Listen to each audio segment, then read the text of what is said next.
everyone, it's Ivy and welcome back to my channel.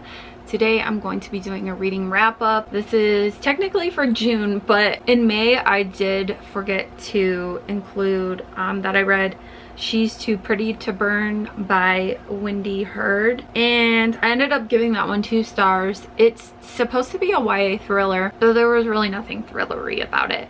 It's about this girl whose mom forces her to be a model for this to make them money, and she hates modeling because her mom was a model and she just doesn't feel comfortable with it. She runs into this girl at this party who takes her picture, and then they get involved, and then she has this other friend and they set a fire, and it wasn't very thrillery. It just kind of followed that friendship and the destructive things that they were doing and stuff like that. So I did only give that 2 stars. I read that on NetGalley. The next book that I read was The Ones We're Meant to Find by Joan He. This is a book about 2 sisters, and one of them is stranded on an island. The other sister's perspective, she's in this science thing, and that's really where the story fell short for me. I really didn't like that sister's chapters. I liked the what's her name? She was on an island. I liked watching her part of the story, well, reading, you know what I'm saying, her part of the story, because it was just more entertaining. It was kind of survivalist, and then this random boy showed up, and at first she was completely alone with only her robots, which the robots didn't have much explaining either. I couldn't really envision much of what was happening outside of the island in the house they were in. The description on this weren't that great. The storytelling wasn't really that great. I just all in all really didn't enjoy this book, and I gave it 2 stars, which is really disappointing because I was highly anticipating it. Then the next book I listened to was My Contrary Mary, and that was a NetGalley audiobook, and this is told by the Lady Janies, so Cynthia Han, Brody Ashton, and Jody Meadows. It follows Mary, Queen of Scots, which is what really drew me into listening to this book. She is also, oh, what are they called? I forget what they're called, but she can change into a mouse. So she's a shifter, and so we get to hear her part of the story, and we see old favorites, so I really liked that. However, towards the last 3/4 of the book, it just got a little bit too long. It didn't resolve quick enough, so I got kind of bored, but I did end up giving this one 3 out of 5 stars, and I probably will listen to the next one in the series because I do really like their writing style. It's always fun, and I'm always laughing and entertained, so I really like that. The next book I also listened to on audiobook, and that was Cersei by Madeline Miller, and this was for the Motley Book Club that I am in, and I will say it maybe took about 100 pages for me to get into this book. It took a drastic thing to happen for me to really be interested in it. I think maybe chapter 11, if that would be 100 pages. I don't know. I listened to it. Once I got into it, I really did start enjoying the story, and I really liked the narrator of this audiobook. Her voice was nice. I do wish I had gotten into the book sooner than that, because I probably would have rated it higher, but I did only give this one 3 out of 5 stars. It's a Greek mythology book, so if you're not into Greek mythology, you're not going to be into this book. It's about a woman on an island, and these guys come there and she feeds them, and they don't realize really who she is, and they try to take advantage of her and that kind of thing. So yeah, 3 out of 5 stars. A few books I have to talk about. I actually read in a reading vlog, so I'll leave that link down below for you guys if you want to check it out, or up here in the cards. And I read this manga. It's called Ibizu by Hiroto Ryo, and this is about a gothic Lolita who sits by the garbage and asks you, do you have a sister? And really your only way out of this is by not answering her, because if you say yes, she's gonna think you want her as your sister, and if you say no, she's gonna think you want her as your sister. She's creepy. She's just gonna torture you until you're dead, and she's a death sentence. And I really enjoyed this. I thought it was fun.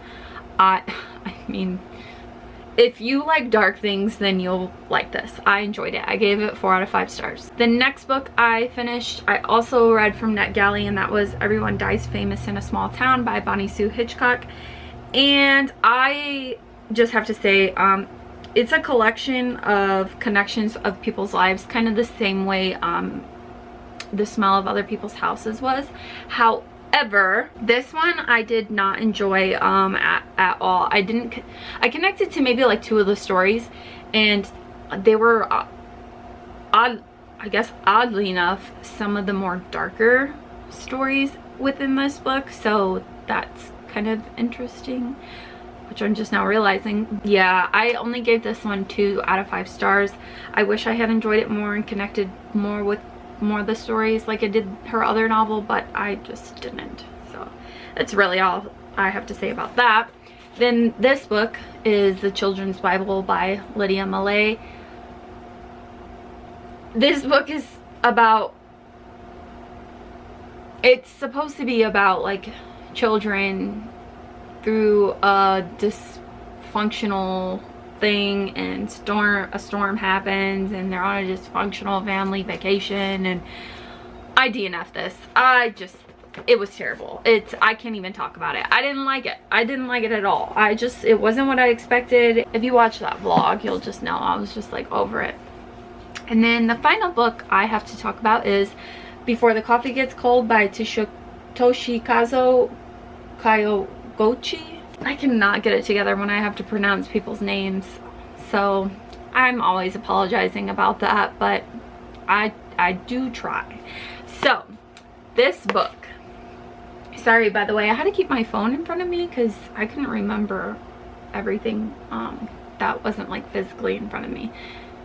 This book, anyways, my favorite book that I read all month, one of my favorite books I've read all year. It is broken down into 4 parts. Each part is about a different character, but we see all the same characters throughout the whole story, so it's not like it's broken up into just tiny short stories. It's one big overarching plot. It is about this coffee shop, and you can go in there and sit in this very specific chair, and you can travel backwards or forwards in time, and you have to come back to your time before the coffee gets cold. You cannot leave that seat, and you can only visit somebody who has already been in the coffee shop. So the first story is The Lovers. That's about a woman who travels back to see someone she loves. The second one is about husband and wife. Wife travels back to see the husband because he has Alzheimer's. And the third one is about 2 sisters. The sister wants to travel back in time to see her sister because she makes a mistake in not seeing her before she passes. And then the fourth one is about the owner and the owner's wife. She's pregnant and she's very sick, so she doesn't think she'll live after the pregnancy, so she wants to travel to the future to meet her daughter. So I just absolutely love this. I would read it again. I recommend it to anyone, and please check out the vlog where I just gush about this. And I really hope you guys pick this up because it's fantastic and the writing is amazing. And I think there's one more in the series, so I definitely am interested in picking that one up. And if I didn't say, I rated this 5 out of 5 stars. Alright guys, so that is the books I read in June. I was like, whoa, was that July? Time is weird. Time is weird. So anyways, July also isn't going as great as I had planned for reading books that I like, but hopefully this next one I pick up will be pretty good. We can only hope. So that is it. If you are looking for me on any other social medias, you can find those linked down below. And if you made it to the end of this video, please leave me a pink heart down below. Any pink heart that you want. Make them cute. Leave lots of them. I hope you guys have a beautiful day, and may the force be with you. Bye.